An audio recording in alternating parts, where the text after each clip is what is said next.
versus Vanessa Cuervos. Mr. Geddes, would you like to save some time for rebuttal? Yes, Your Honor. 2 minutes, please. Great, thank you. Good morning. May it please the Court. Edward Geddes on behalf of the appellant, Publix Super Markets Inc. With the Court's permission, and unless the Court has specific questions relating to the issue of the transcript, That's exactly the specific question which I have. How do we know, this is a very interesting point of law that you have raised, but how do we know it made any difference to the result? It did, Your Honor, because...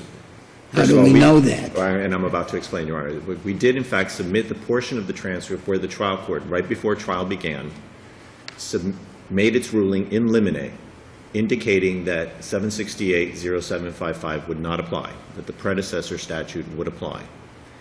It was unequivocal. It was clear that at that point in time, the plaintiff... How do we know that that made any difference, that they weren't entitled to or and would not have won under either statute? Because, Your Honor, it's a fundamental mistake. Because what was established, what the trial court did, if I may explain, Your Honor, what the trial court did was completely alter the way Publix strategically tried the case. In other words, knowing that it was not... How do we know that if they had tried the case anyway, they would have either won or lost? That's the only thing that this makes any difference on is the jury instruction, really. Because, Your Honor... Do we even know what the jury instruction was? The jury instruction was a standard instruction that did not include any reference to the statute. So then what's the difference? The difference is, Your Honor, that the client was precluded, specifically precluded, from ever arguing to the jury there is an obligation on your part to find that there was actual or constructive knowledge. Well, that was not... What if there were no evidence of actual or... I mean, there was overwhelming evidence of actual and constructive notice. The only purpose, Your Honor, that the transcript would serve in this instance would be to examine proffers. What? To examine proffers. In other words... Yes. But everything would have to be proffered. The opening statement would have to be proffered. Every examination, every cross-examination... was there not a pretrial motion in limine filed? Yes, there was. Right. And the Supreme Court has held that if you file a pretrial motion, you then preserve, for purposes of appellate review, those issues. And absolutely, there was you preserved the issue, but you did not establish harm. You preserved the issue as a theoretical matter. No, Your Honor. You have to... What case do you have which has to do with the sufficiency of the evidence or whoever goes forward with the evidence and doesn't have a transcript of the trial? There are several cases, Your Honor. One decided just this year, Florida Supreme Court, in the Warfel case, decided in 2012. Warfel, W-A-R-F-E-L, was decided this year. The issue in that case was whether there was an evidentiary presumption applied in the case.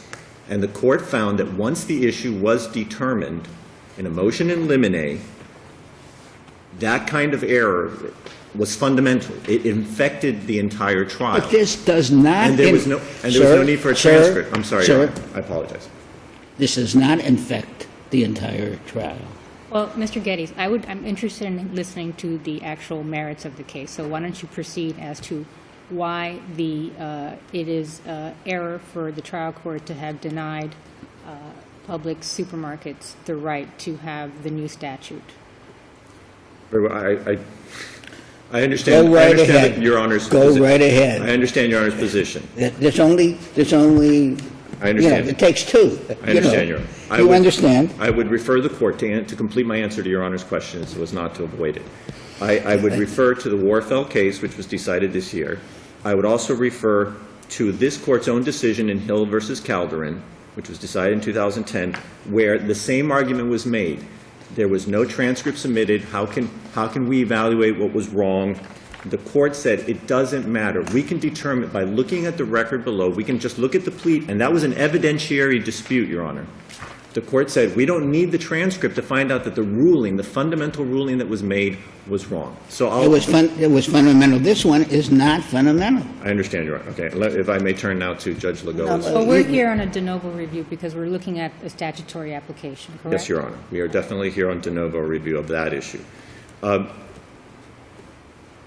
To refocus, There has been one test and only one test articulated by the Florida Supreme Court to determine whether a particular statute is procedural in nature or substantive in nature. And that Doesn't the statute really, in essence, take it back to pre-Owens? Oh, absolutely. There is no question. That's what the legislature intended by this new statute. The legislature could not have been clearer. I mean, if you look at the legislative history, you look at the staff amounts. It doesn't have anything to do, it seems to me, I hate to beat a live horse, but it seems to me when you say that, you obviate your argument about the lack of the record. I'm sorry, Your Honor. When you say apologize. that's entirely procedural, which it is, it's entirely who has the burden, who has to come forward with evidence.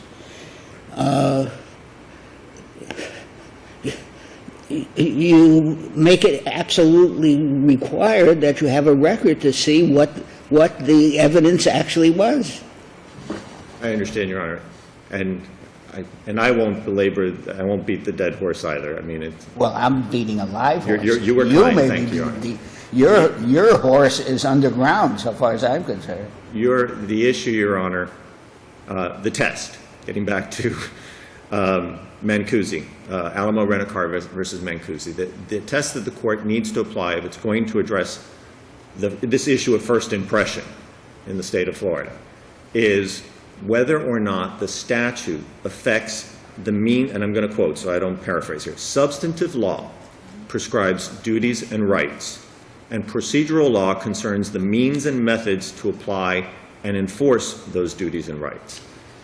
That's the test, and it's the first one that has to be applied to the threshold question of whether Section 768.0755 is procedural or substantive. You don't get to the two-prong test for substantive statutes because you need to first cross that threshold and find out. Now, can you address Cuervos' argument is that the case is controlled by American Optical? Can you distinguish that for us? Absolutely, Your Honor. What happened in American Optical was the Florida Supreme Court concluded that the Asbestos Act did in fact change a vested right. They went to the conclusion that it was a substantive statute. And the reason they went to it was the conclusion that it was a substantive statute was because what the Act did was suddenly take an injury that was previously cognizable under the law and basically said to those plaintiffs who had suffered that injury, by the way, you had a cause of action, but now this statute comes along and says, no, you don't.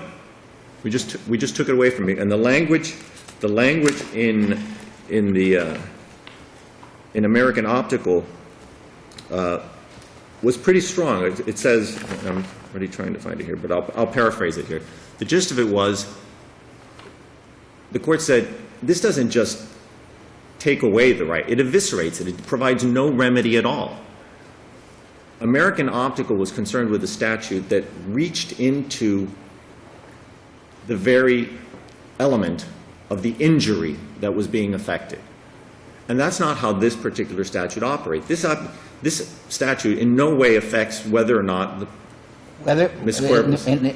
It does not in any way affect whether the plaintiff wins or loses.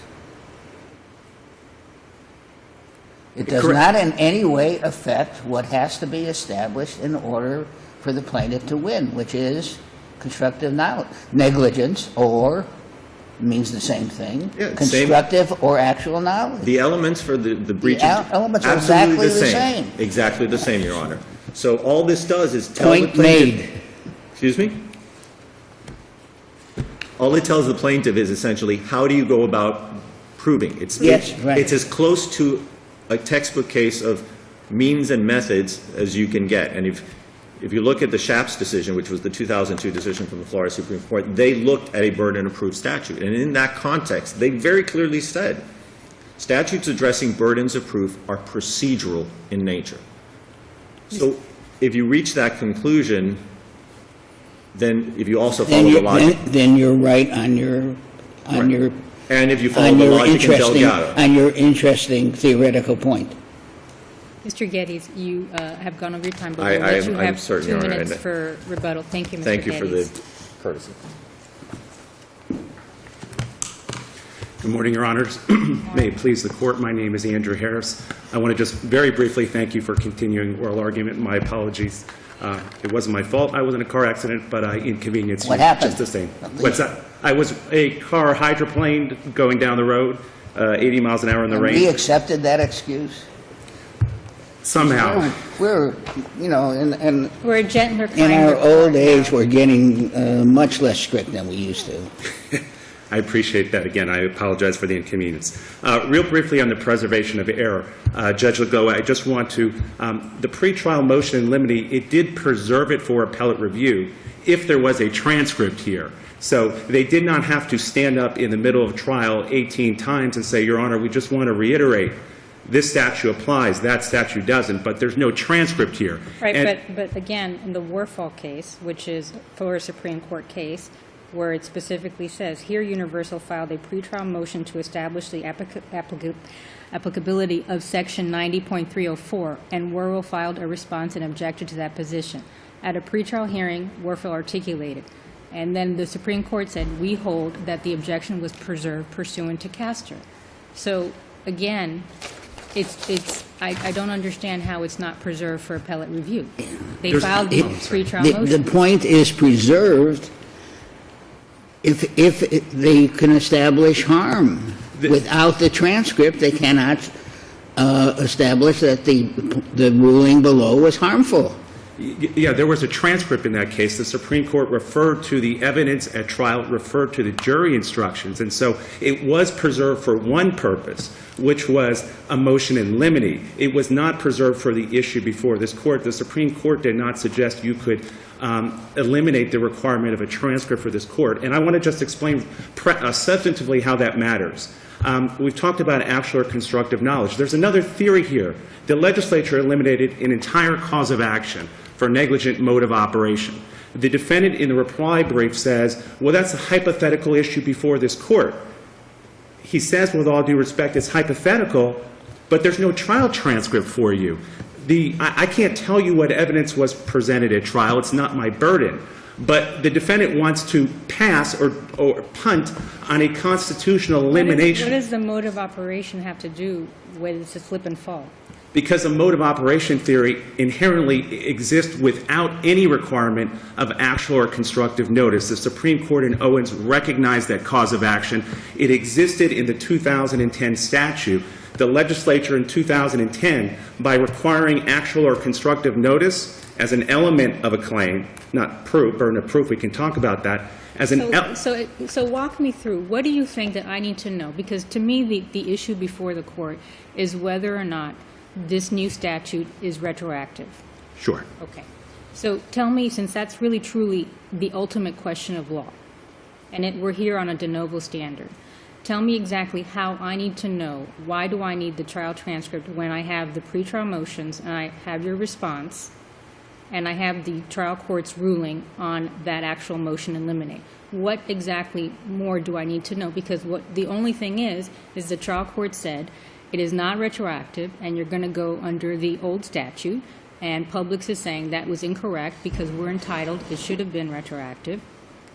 So tell me, explain to me why I need to have the entire trial transcript. Because we don't know what happened at trial. We don't know whether an error would have made a difference, could have made a difference. We don't know what evidence was presented. We don't know the position that Publix took during trial. And here's the issue. Why didn't Publix provide this Court with, I think, was a one-day transcript? There's a reason for it. There's a calculated reason why Publix, which deems as such a critical issue that they, there's a reason for it. You know how they could have preserved the question if they wanted to?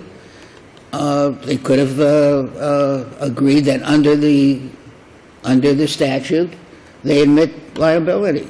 They have no choice but to admit liability but they didn't do that. There's a procedure to They went in and tried to win the case anyway.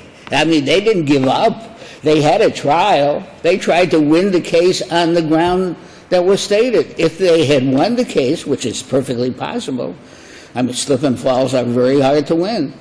Right, and the point is we don't know what happened at trial. Was there a comparative, for example, was there a comparative negligence I don't believe so, but we have the verdict. I'm not 100% certain. No, my trial counsel says no, there was no comparative negligence. What was the standard jury instruction on a slip and fall, I assume?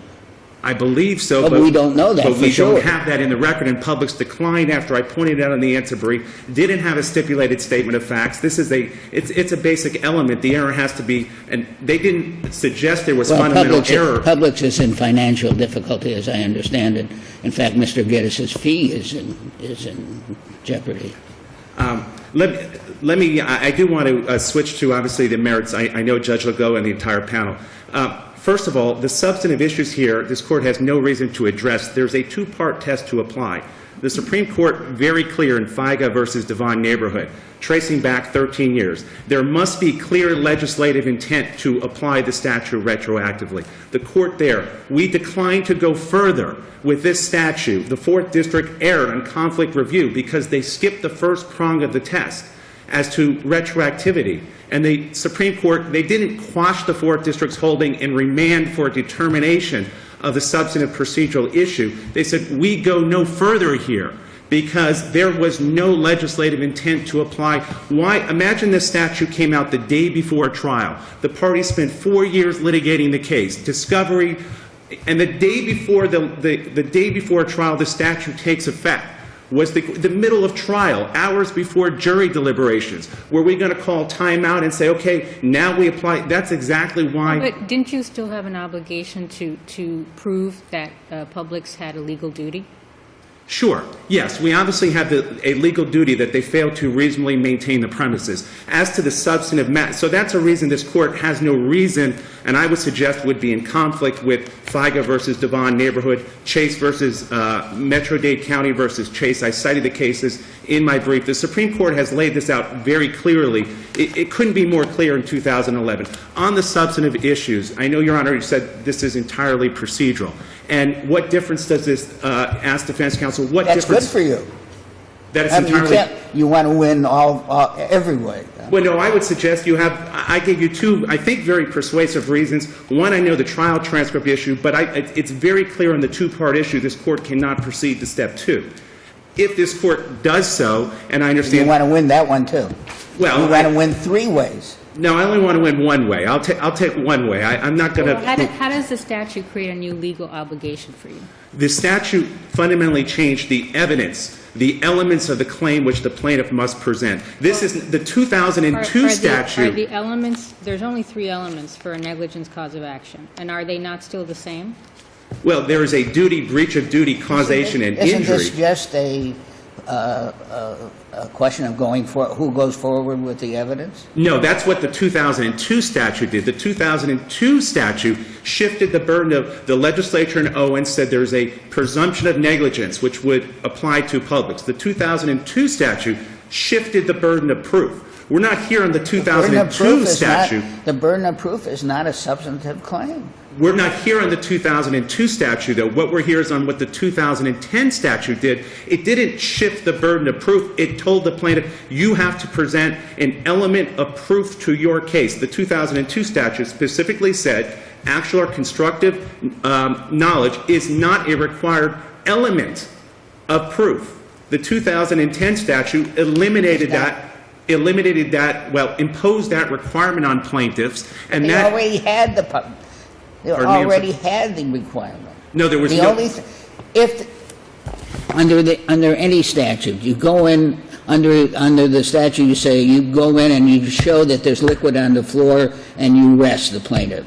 The defendant then comes in and says, we had no idea. It was placed there a split second before. We're not on constructive notice. Therefore, we're not negligent. It's just a question of who comes forward with the evidence. Well, no, because the plaintiff could bring a negligent maintenance theory, a negligent inspection. That's another. Now we're talking about something else completely. Well, those are the theories which existed on June 30th, 2010. And they still existed. No, they don't. They exist. Well, but you say yes, and I say no, and I am at least a third better than you are. You certainly are. You're more than that, my distinguished, your distinguished judge here. But it wasn't just a situation of the theory of negligent maintenance. It's the evidence which has to be presented. They've added elements to the plaintiff's cause of action. You know, counsel, if you're winning, if you have a winning issue, you don't detract from it by arguing vehemently an issue which may not be winning or at least is doubtful. Why as a matter of strategy, this is not a matter of law, why as a matter of strategy and advocacy do you put yourself in that position? I certainly would never intentionally do that, but since I don't know what how any of the three of you will vote, Okay. Well, you do certainly know who one of the three persons. I certainly don't want to diminish from that. But obviously the heart of the heart of the issue that Publix is bringing is. I'm really trying for you, but you I haven't heard any other. I understand. I appreciate that, Judge Schwartz. I would just. In terms of, I do want to just address a couple of the other issues, the case law. SPWAC does control this case. The Supreme Court didn't suggest that it was just the elimination of a cause of action, which was why that was constituted. American Optical? American Optical, yes. Okay, well, tell me exactly how that case controls, because in American Optical, it was the complete elimination or evisceration of a cause of action. It's your position, I guess, from what you're arguing here, that the negligence cause of action no longer exists. A negligent mode of operation cause of action no longer exists. That is a theory which is pled and proven by plaintiffs without any evidence of actual or constructive knowledge. Was it pled in this case for your client? I don't think so, correct? It wasn't pled, but again, we don't have a transcript. How did you preserve that point? Why didn't I preserve? I'm You sorry. didn't preserve that. You didn't preserve that point because you didn't. We don't know. We don't have a transcript. Well, I prevailed. The appellee has no burden to. You can't have it every single way. It was the legislature eviscerated. Eviscerated what? What cause of that cause action of for action. your actual existing Okay. client, not a hypothetical plaintiff? For Okay, the let's talk negligent about maintenance. your Counsel. flesh and blood plaintiff. What have flesh not- and blood plaintiff that you have? What cause of action was eliminated? They did not eliminate a negligent maintenance cause of action. They made it far more Okay, difficult. but so then American Geddes, Optical in is not your- applicable. Well, no, American Optical did not suggest that it was only when there's an elimination of a claim that there's constitutional. What they said is if you add elements to a cause of action, if you alter the elements of the cause of action, that's the quote from the case, alter the common law elements. That's language they use there. The common law elements of our claim have been altered because we now have to introduce substantive evidence of the defendants. It's not only substantive evidence of our role in a cause of action, we have to introduce evidence of the defendant's lack of, or the defendant's actual or constructive knowledge. I mean, the judge, I think it was was it Lewis who wrote this? Specifically said, their cause of action simply no longer exists. I mean, that is really the basis of this holding, which is that their claims that used to exist under the common law were eviscerated by the legislature when they created a new statute. And here, I don't see how you can tell me you still have three ways. There's three causes of a cause of action for negligence. You have three elements that you need to prove, and those elements have not changed. What has changed is the burden of proof. That's what the 2002 statute did. This statute did not change the burden of proof. It imposed obligations on the plaintiff. Your real point is that we don't have to reach any of these difficult questions. For sure, yes. And so you really want this judgment to be affirmed, don't you? Absolutely. Yes, Your Honor. Just real brief, another case. Counsel, Mr. Geddes, I think in your capacity as an appellate guru, you ought to have a transcript of this argument as to. Okay, I apologize. I will sit down and obviously ask that this court affirms the final judgment. Thank you. Mr. Geddes, you may have whatever time you wish. This is certainly one of the more interesting oral arguments I've experienced. Why didn't Publix file the transcript? Because, one, Let's address it practically. This issue is pending in hundreds of cases, and it needed to be resolved as quickly as possible. It was a purely legal determination. Mr. Geddes, please if- finish your answer. Thank you.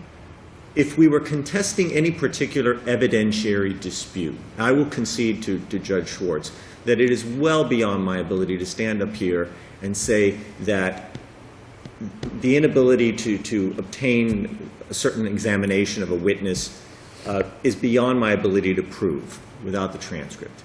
But I would submit, and I respectfully appreciate that Your Honor may disagree with me, that there are certain other aspects of the case that were affected. If there are and by hundreds- necessity were affected in terms of a If Publix, there for are example, hundreds, did not request a if there jury are instruction. hundreds of other cases which raise this issue, we don't need this one. You're going to have someone with the transcript. If I might, Your Honor,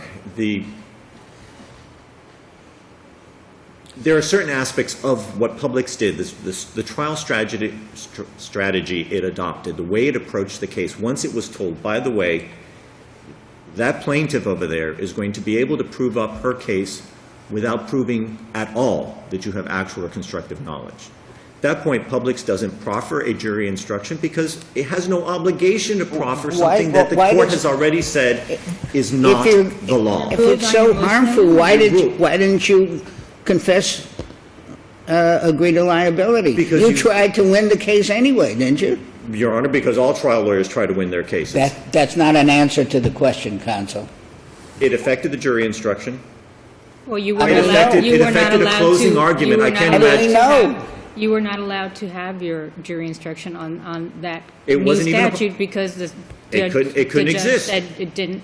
Nor could trial counsel for Publix ethically stand before that jury May in I- closing argument and say, you cannot find in favor of Ms. Cuervos unless you find that Publix actually knew or should have known about the existence of the dangerous condition.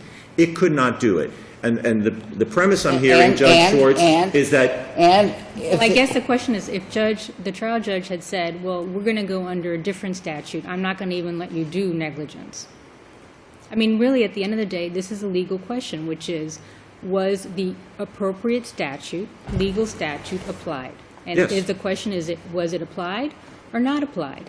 And if the trial judge had said to you, you said, Judge, this is a statute, and the judge says, no, I don't think so, we're going to go under this statute that had nothing to do with anything, I guess your opposing counsel would still say you need a transcript for us to fix that legal error. or that I had to try 2 cases. But how do we know that? We don't know any of that.